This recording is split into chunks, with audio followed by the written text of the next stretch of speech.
بسم اللہ الرحمن الرحیم۔ السلام علیکم۔ روزانہ واقعات سننے کے لیے اس چینل کو سبسکرائب کریں۔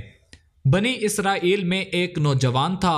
وہ نوجوان ٹوپیاں اور ٹوکریاں بنا کر بیچتا تھا۔ ایک دن بازار میں ٹوپیاں بیچتے بیچتے بادشاہ کے محل کی طرف نکل پڑا۔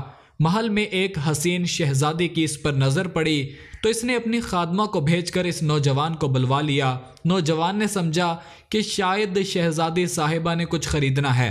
وہ خادمہ کے ساتھ محل میں داخل ہوا تو خادمہ دروازہ بند کر کے باہر سے چلی گئی اور شہزادی برہنہ حالت میں سامنے آ گئی اور بولی، اے حسین نوجوان، میرے قریب آ اور میری خواہش پوری کرو۔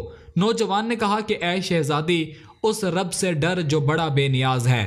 شہزادی نہ مانی اور دھمکی دینے لگ پڑی کہ اگر تو نے میری خواہش پوری نہ کی تو میں بادشاہ سلامت کے پاس شور مچاتی اسی حالت میں جاؤں گی اور کہوں گی کہ اس نوجوان نے میری عزت زبردستی لوٹنے کی کوشش کی ہے۔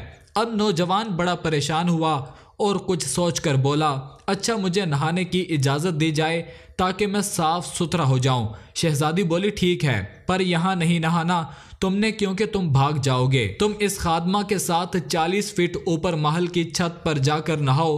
نوجوان مان گیا اور اوپر چلا گیا۔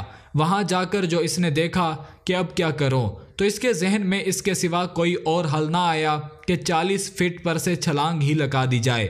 اس نے چھلانگ لگاتے وقت دعا پڑھی، اے اللہ پاک، مجھے تیری نافرمانی پر مجبور کیا جا رہا ہے اور میں اس برائی سے بچنا چاہتا ہوں۔ مجھے 40 فٹ نیچے چھلانگ مار کر مر جانا تو منظور ہے، لیکن تیری نافرمانی نہیں۔ یہ کہہ کر نوجوان نے چھلانگ مار دی۔ اسی وقت ایک فرشتے کو باری تعالیٰ سے حکم جاری ہوا کہ جاؤ اس نوجوان کو بچاؤ۔ فرشتے نے اس نوجوان کو باحفاظت نیچے اتار لیا۔ نوجوان بڑا خوش ہوا اور اسی وقت شکرانے کے نفل ادا کیے اور بارگاہ الہی میں عرض کی کہ مولا، تو چاہے تو مجھے اپنے اس کام ٹوپیاں ٹوکریاں بیچنے سے بے نیاز کروا سکتا ہے۔ اے رب، مجھے کچھ عنایت کر تاکہ میں آرام سے بیٹھ کر کھا بھی سکوں اور تیری عبادت بھی کر سکوں۔ اس کی درخواست قبول ہوئی اور وہی فرشتہ جس نے اس کو بچایا ایک سونے سے بھری بوری لا دی۔ عظیم نوجوان نے پھر سجدہ شکر ادا کیا اور بولا، اے میرے پروردگار، یہ سونا اسی رزق کا حصہ ہے جو مجھے اس دنیا میں ملنا تھا، تو اس میں برکت فرما، اور اگر یہ اس اجر کا حصہ ہے جو مجھے آخرت میں ملنا تھا اور اس کی وجہ سے میری آخرت کے اجر میں کمی ہوگی تو مجھے یہ دولت نہیں چاہیے۔ نوجوان کو ایک غائبانہ آواز آئی، یہ جو سونا تجھے عطا کیا گیا ہے اس صبر کا 70واں حصہ ہے جو تو نے اس گناہ سے بچنے کے لیے کیا، اور 69 حصے تجھے آخرت میں ملیں گے۔